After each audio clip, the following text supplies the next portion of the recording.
जय हिंद फ्रेंड्स। तो आज जियोग्राफी में संस्कृति आईएएस के पेड बैच का ये है लेक्चर के नोट्स हैं।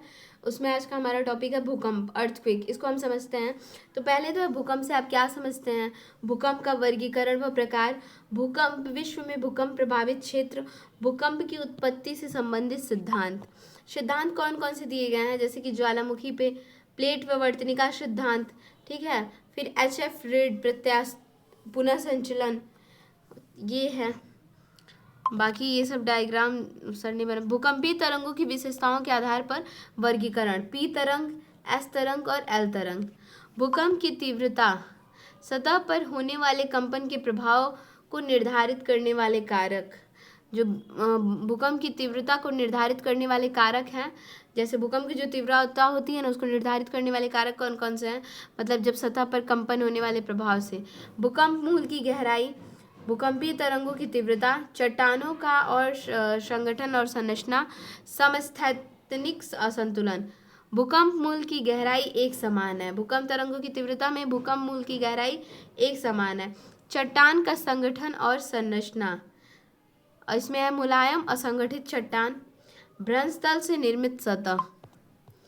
कोयना जलाशय से भूकंप, इसमें देखते हैं कोयना जलाशय से भूकंप। जलाशय प्रेरित भूकंपनीयता, अशादीकरण, जल दबाव असंतुलन, इसमें यहाँ से पढ़ते हैं। भूकंप का आशय पृथ्वी की सतह पर अंतर्जात आकस्मिक बल के कारण तीव्र गति से होने वाले कंपन से भूकंप की उत्पत्ति, भूकंप मूल से ऊर्जा के निष्कासन के कारण होता है। कहाँ से? तो भूकंप मूल के ऊर्जा के निष्कासन के कारण होता है, जबकि सतह पर सर्वप्रथम कंपन अधिकेंद्र पर होता है। कहाँ पे? अधिकेंद्र पर होता है। भूकंप मूल की गहराई के आधार पर सतह पर होने वाले कंपन को छिछले माध्यम और गहरे उद्यम केंद्र के रूप में वर्गीकृत या परिभाषित किया जाता है। सतह से भूकंप मूल की गहराई अधिक होने पर भूकंप की तीव्रता में समान गहराई की भूकंप मूल से आने वाले या उत्पन्न होने वाले भूकंप की तीव्रता को भूकंपीय तरंगों की तीव्रता निर्धारित करते हैं। ठीक है। जैसे सतह से भूकंप मूल की जो गहराई होती है वो अधिक अगर होती है, अधिक होने पर जो भूकंप की तीव्रता में, मतलब जो भूकंप की तीव्रता होती है उसमें समान गहराई की भूकंप मूल से अगर समान गहराई है तो भूकंप मूल से आने वाले या उत्पन्न होने वाले जो भूकंपों की तीव्रता और भूकंपीय तरंगों को तीव्रता निर्धारित करते हैं। सर्वप्रथम पी तरंगों के द्वारा सतह पर कंपन होता है।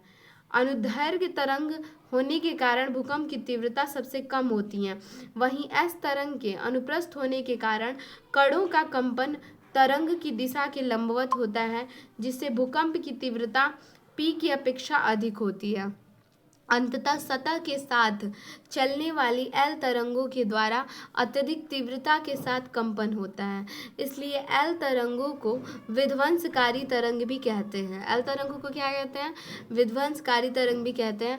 भूकंप मूल की गहराई और तरंगों के द्वारा सतह पर होने वाली कंपन के साथ चट्टान की संगठन व संरचना में भूकंप की तीव्रता निर्धारित करते हैं। सामान्यतः मुलायम और असंगठित अशादी चट्टान से निर्मित संरचना वाले क्षेत्र में भूकंप की जो तीव्रता होती है वो अपेक्षाकृत अधिक होती है। इसी प्रकार भ्रंश तल से निर्मित सतह पर भूकंप आने की जो संभावनाएं होती हैं वो अधिक होती हैं। नदी बेसिन के समीप जलोढ़क मृदा से निर्मित संरचना वाले क्षेत्रों में भूकंप आने के पर फैलाव और संकुचन के कारण भूकंप की तीव्रता जो होती है वो बढ़ जाती है। यद्यपि भूकंप की उत्पत्ति का मूल कारण जो होता है वो अंतर्जात बल होता है, लेकिन जब कभी भी बाह्य कारकों के प्रभाव से, ठीक है, जब भी बाय द वे ऐसा हो कि बाह्य कारकों के प्रभाव से हो रहा है, तो जब भी बाह्य कारकों के प्रभाव से चट्टानों की संगठन व संरचना में परिवर्तन होने के साथ समस्थैतिक असंतुलन की स्थिति उत्पन्न होती है। जैसे बाह्य कारक हो रहे हैं, उनके प्रभाव से अगर चट्टानों की संगठन व संरचना में कुछ परिवर्तन हो रहा है और उस परिवर्तन के द्वारा जो है परिवर्तन होने के साथ ही समस्थैतिक असंतुलन की स्थिति उत्पन्न होती है, तो अंतर्जात बल की तीव्रता में वृद्धि होने पर भूकंप की जो संभावनाएं होती हैं आने की बढ़ जाती हैं। वर्तमान समय में जिस प्रकार से प्रकृति के नियमों का उल्लंघन करते हुए मानव समुदाय वृहद स्तर पर वृक्षों को काटने के साथ स्थलाकृतिक संरचना में परिवर्तन कर रहे हैं, उससे समस्थैतिक असंतुलन के कारण भूकंप की आवृत्ति और तीव्रता में वृद्धि हो रही है। इसी प्रकार मानव प्रकृति के नियमों के उल्लंघन करते रहा तो आने वाले समय में बाह्य कारकों के प्रभाव से भी भूकंप की उत्पत्ति हो सकती है। ऐसी स्थिति में भूकंप को प्राकृतिक आपदा की जगह मानव जनित आपदा के रूप में परिभाषित करना गलत नहीं होगा। विश्व में भूकंप प्रभावित क्षेत्र।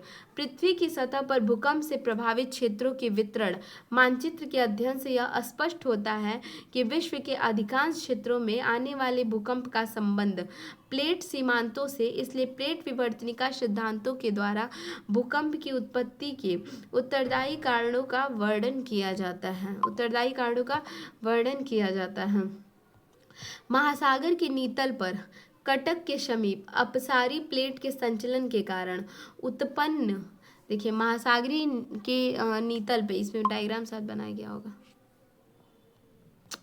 महासागर के नीतल पर कटक के समीप अपसारी प्लेट संचलन के कारण उत्पन्न तनाव मूलक बल के द्वारा होने वाली भ्रंशन की क्रिया से भ्रंश घाटी के समीप छिछले उद्गम केंद्र की भूकंप आते हैं। कैसे आते हैं? तो छिछले उद्गम केंद्र के भूकंप आते हैं। वहीं भ्रंश घाटी की चौड़ाई में वृद्धि होने के कारण, दाब में कमी होने के कारण जब दुर्बल मंडल में मैग्मा की उत्पत्ति होती है तो मध्यम उद्गम केंद्र के भूकंप आने की संभावनाएं बढ़ जाती हैं। मध्य अटलांटिक कटक, हिंद महासागर और प्रशांत महासागर के कटक के समीप अपसारी प्लेट संचलन के कारण ही छिछले व मध्यम उद्गम केंद्र के भूकंप आते हैं। कैसे भूकंप आते हैं? छिछले व मध्यम उद्गम केंद्र के भूकंप आते हैं। अभिसारी प्लेट सीमांत पर जहां महासागरीय प्लेट का मुड़ने के बाद अधिक गहराई में छेपड़ होता है, वहां छिछले, मध्यम व गहरे उद्गम केंद्र के भूकंप आते हैं। ठीक है। प्लेट का छेपड़ के समय पृथ्वी के आंतरिक भाग में परतों के टूटने के बाद घर्षण के कारण जब ऊर्जा का निष्कासन होता है तब छिछले मध्यम उद्गम केंद्र के भूकंप आते हैं। जहां अधिक गहराई में छेपित प्लेट के क्रस्ट का आंशिक गलन होने पर मैग्मा की उत्पत्ति होती है। यही यहाँ पे दिया हुआ था, यहाँ बनाए थे ना हम, देखिए छिछले मध्यम गहरे उद्गम केंद्र के भूकंप। ठीक है, छिछले मध्यम गहरे उद्गम केंद्र के भूकंप, तो ये यही यहाँ पे दिया हुआ है।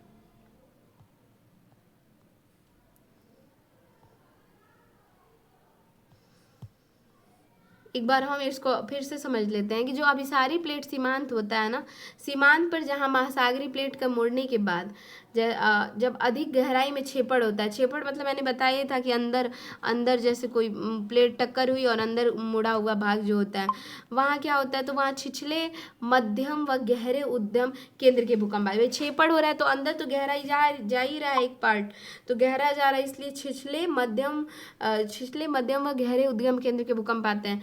प्लेट के छेपड़ के समय, जब प्लेट का छेपड़ होता है तो पृथ्वी के आंतरिक भाग में मतलब अंदर की तरफ में परतों के टूटने के साथ घर्षण के कारण जब ऊर्जा का निष्कासन होता है, ठीक है, जब वहाँ पे ऊर्जा का निष्कासन होता है तब छिछले व मध्यम उद्गम केंद्र के भूकंप आते हैं। ठीक, और जहाँ अधिक गहराई में छेपित प्लेट के क्रस्ट का, अधिक गहराई हो गया और छेपित जो प्लेट है उसके क्रस्ट का आंशिक गलन होने पर मैग्मा की उत्पत्ति होती है। मैंने ऊपर बताया था मैग्मा की उत्पत्ति कैसे होती है। वहाँ गहरे उद्गम केंद्र के भी भूकंप आने की संभावना बढ़ जाती है। अभिसारी प्लेट सीमांत पर जहाँ महासागरीय प्लेट का छेपड़ होने के कारण भूकंप की उत्पत्ति होती है उसमें बेनी ऑफ जोन कहते हैं। ठीक है, महासागरीय महाद्वीपीय अभिसारी प्लेट सीमांत पर, जबकि पश्चिमी भाग में महासागरीय प्लेट सीमांत पर बेनी ऑफ जोन बनने के कारण ही छिछले मध्यम गहरे उद्गम केंद्र के भूकंप आते हैं। वहीं हिमालय के पर्वतीय क्षेत्र में महाद्वीपीय अभिसारी प्लेट सीमांत पर भारतीय प्लेट का अधिक गहराई में छेपड़ नहीं होने के कारण गहरे उद्गम केंद्र के भूकंप नहीं आते हैं। नेक्स्ट है समानांतर प्लेट सीमांत पर, जहां प्लेटों का एक दूसरे के समानांतर लेकिन विपरीत दिशा में संचलन होता है, वहां घर्षण के कारण ऊर्जा का निष्कासन होने पर छिछले उद्गम केंद्र के भूकंप आते हैं। भूकंप के कारण एफ रीड प्रत्यास्था पुनः संचलन सिद्धांत दिया है ये, तो देख लेते हैं। इलास्टिक रिबेलेट थ्योरी, मैग्मा की उत्पत्ति हुई है। देखिए, भूकंप की उत्पत्ति से संबंधित दिए गए सिद्धांतों में एच एफ रीड के इलास्टिक रिबेलेट थ्योरी के अनुसार प्रत्येक चट्टान की उत्पत्ति एक प्रत्यास्थ सीमा पर होती है। एक किस पे प्रत्यास्थ सीमा होती है, जिसके बाद चट्टानी संरचना में खिंचाव और या तनाव के कारण यदि भ्रंशन की क्रिया होती है तो ऐसी स्थिति में वह चट्टान अपनी पूर्व अवस्था को प्राप्त करने के लिए तीव्र गति से कंपन करेगा, जिससे भूकंप आने की संभावना जो होती है वो बढ़ जाएगी। ज्वालामुखी प्रक्रिया से प्रभावित क्षेत्रों में जब मैग्मा पृथ्वी की आंतरिक परतों को तोड़ते हुए सतह की ओर आता है तो तीव्र गति से कंपन होने के कारण भूकंप आने की संभावनाएं बढ़ती जाती हैं। इस प्रकार भूकंप से प्रभावित सभी क्षेत्रों में ज्वालामुखी प्रक्रिया नहीं होती है, लेकिन ज्वालामुखी प्रक्रिया से प्रभावित सभी क्षेत्र भूकंप की उत्पत्ति की दृष्टि से अधिक संवेदनशील होते हैं। फिर है सिस्मोलॉजी है भूकंप शास्त्र। इसमें मतलब स्केल के बारे में दिया हुआ है, पढ़ लेते हैं इसको भी। देखिए, भूकंप शास्त्र मर्केली स्केल है और रिएक्टर स्केल है। मर्केली स्केल क्या होता है? अवलोकन पर आधारित स्केल जिसकी सहायता से पृथ्वी की सतह पर होने वाले कंपन के प्रभाव का अध्ययन किया जाता है, जिसका संबंध जो होता है भूकंप की तीव्रता से है। इस स्केल के द्वारा प्राकृतिक दृश्य भूमि के साथ मानव के द्वारा निर्मित संरचनाओं पर पड़ने वाले प्रभाव का वर्णन किया जाता है। मर्केली स्केल पर अधिकेंद्र ईपी सेंटर से दूर जाने पर स्केल का मान जो होता है वो बढ़ जाता है। रिक्टर सेल वैज्ञानिक विधि पर आधारित है ये। इस पर सिस्मोग्राफ की सहायता से भूकंप के परिमाण का मापन किया जाता है। भूकंप मूल से ऊर्जा के निष्कासन की मात्रा का मापन किया जाता है। अधिकेंद्र से दूर जाने पर रिक्टर स्केल का जो मान एक समान होता है। क्या होता है? एक समान। यह स्केल लघुगणकीय विधि पर आधारित है। किस विधि पर? लघुगणकीय विधि पर आधारित है। स्केल पर एक मान बढ़ने पर भूकंप के आयाम 10 गुना अधिक हो जाते हैं, जबकि ऊर्जा के निष्कासन की मात्रा 32 गुना अधिक हो जाती हैं। ठीक है, तो यहाँ हमने देखा दोनों स्केलों के बारे में। और नेक्स्ट है ज्वालामुखी की प्रक्रिया। तो ज्वालामुखी की प्रक्रिया में दिया है कि ज्वालामुखीता से आप क्या समझते हैं? मुख्यता के प्रकार। विश्व में ज्वालामुखीता से प्रभावित क्षेत्र, प्लेट विवर्तनिका एवं ज्वालामुखी स्थलाकृतियाँ, ये सारा दिया हुआ है यहाँ पे। देखिए, मैग्मा की उत्पत्ति, सतह पर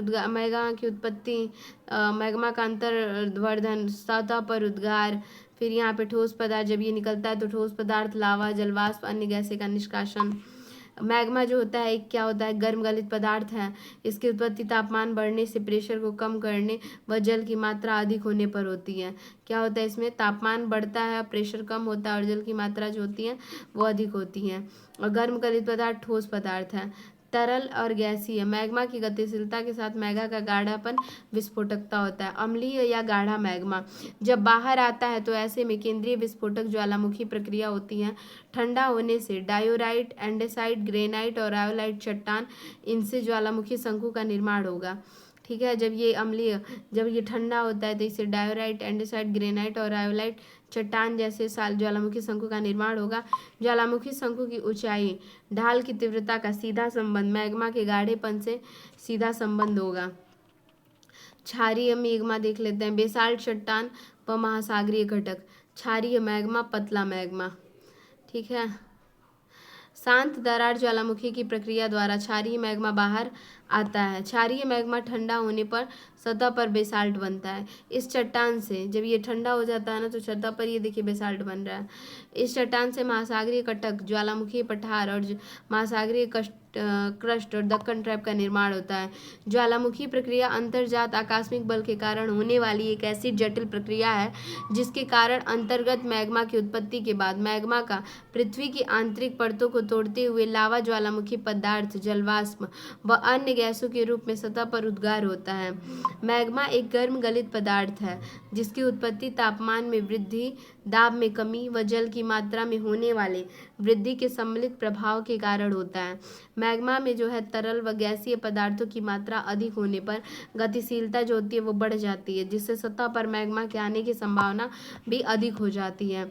मैग्मा की गतिशीलता व गाढ़ेपन का ज्वालामुखी की विस्फोटकता व प्रत्यक्ष संबंध होता है। अम्लीय व गाढ़ा मैग्मा केंद्रीय विस्फोटक ज्वालामुखी प्रक्रिया के द्वारा सतह पर आता है, जिससे डायोराइट, एंडेसाइट और ग्रेनाइट और रायोलाइट चट्टान से निर्मित संरचना के रूप में ज्वालामुखी शंकु का निर्माण होता है। वही क्षारीय अर्थात पतला मैग्मा शांत दरार प्रक्रिया की ज्वालामुखी प्रक्रिया द्वारा सतह पर आता है, जिससे बेसाल्ट चट्टान में निर्मित संरचना के रूप में महासागरीय क्रस्ट या महासागरीय कटक और ज्वालामुखी पठार का निर्माण होता है।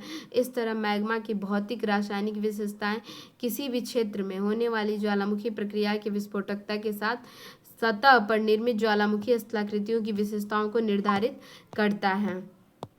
नेक्स्ट यहाँ दिया हुआ है कि ज्वालामुखी के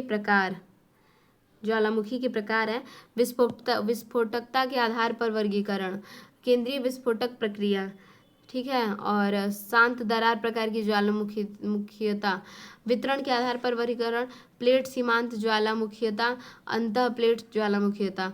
इसमें प्लेट सीमांत में दो, अपसारी प्लेट सीमांत, अभिसारी प्लेट सीमांत, ठीक है। अभिसारी प्लेट सीमांत में शांत दरार की ज्वालामुखीयता जिससे कि ज्वालामुखी कटक, अभिसारी प्लेट सीमांत में महासागरीय, महाद्वीपीय सीमांत, महासागरीय सीमांत, और इन दोनों से केंद्रीय विस्फोटक ज्वालामुखी प्रक्रिया होती है, जैसे कि ज्वालामुखी श्रृंखला। तो ये हमने देखा पूरा ज्वालामुखीयता के प्रकार क्या क्या हैं, ठीक है। महासागरीय सीमांत कौन सा हम लोग पढ़ रहे हैं यहाँ पे, तो इसमें हम पढ़ रहे हैं महासागरीय सीमांत, ये वाला महासागरीय जो सीमांत है ज्वालामुखी द्वीप समूह, सॉरी। अब हम पढ़ेंगे प्लेट सीमांत ज्वालामुखीयता, ये वाला। केंद्रीय विस्फोटक प्रक्रिया पढ़ी ली है, शांत दरार वाला ये पढ़ी ली है, अब ये पढ़ना है प्लेट सीमांत ज्वालामुखीयता। तो देखिए, अपसारी संचलन से भ्रंश घाटी की चट्टान दुर्बल मंडल में पेरियोडाइट का आंशिक गलन क्षारीय मैग्मा होता है। महासागर के नीतल पर भ्रंश घाटी के समीप अपसारी प्लेट के संचलन के कारण उत्पन्न तनाव मूलक बल के द्वारा भ्रंशन की क्रिया होती है।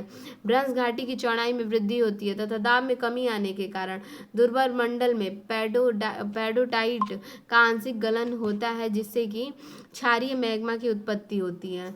और जब यही मैग्मा भ्रंश घाटी महासागर के नीतल पर आता है तो शांत दरार प्रकार की ज्वालामुखी प्रक्रिया होती है, जिससे बेसाल्ट चट्टान जो है निर्मित संरचना के रूप में ज्वालामुखी कटक का निर्माण होता है। मध्य अटलांटिक कटक, प्रशांत महासागर व हिंद महासागर के कटक का निर्माण अपसारी प्लेट सीमांत पर शांत दरार प्रकार की ज्वालामुखी प्रक्रिया द्वारा होता है। फिर है अभिसारी प्लेट सीमांत। तो देखिए, केंद्रीय विस्फोटक ज्वालामुखी प्रक्रिया, तो इसमें है कि ये पूरा दिया हुआ है। केंद्रीय विस्फोटक प्रक्रिया ज्वालामुखी श्रृंखला, ऊपर आने पर सिलिका की मात्रा बढ़ेगी। जब ये ऊपर आएगा ना, ऐसे सिलिका की मात्रा बढ़ती है, ठीक है। तापमान ये जो है बढ़ जाता है। फिर है क्रस्ट का तापमान बढ़ता है। यहाँ पे मुड़ने के बाद अंदर की तरफ गई है ये, तो ये बेसाल्ट चट्टान क्रस्ट का ज्वालामुखी यहाँ पढ़ेंगे तब समझ में आएगा। अभिसारी प्लेट सीमांत पर जहाँ महासागरीय प्लेट के मुड़ने के बाद अधिक गहराई में छेपड़ होता है, वहाँ छेपित प्लेट के तापमान पर वृद्धि होने पर जब क्रस्ट का आंशिक गलन होता है तो मैग्मा की उत्पत्ति होती है।